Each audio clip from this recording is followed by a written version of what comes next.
think a lot of people said, okay, I don't understand this cat and mouse game. Ukraine has one peace plan it's agreed to. Russia has one peace plan that it's agreed to. And how's that progress? But this is actually a strategy because neither side would talk to each other and say what they wanted. Donald Trump finally got it on paper. How big a moment is this, and how does it set the next wave of peace negotiations in motion?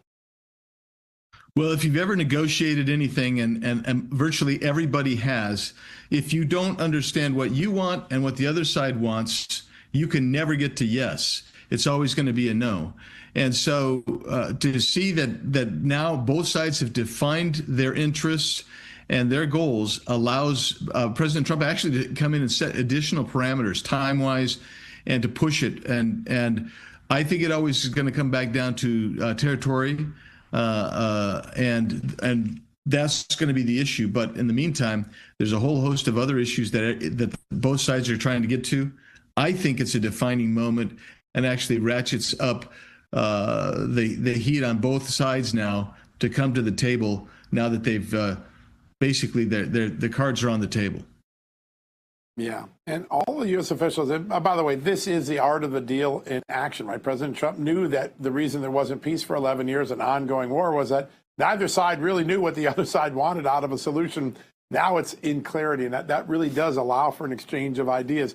You mentioned territory. The other big one seems to be NATO membership for Ukraine.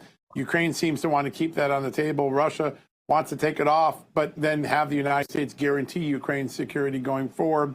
How do you think that issue gets worked out? I think that one is one where you're going to see some give. Unfortunately, I don't want the U.S. to be the guarantors, if you want the truth.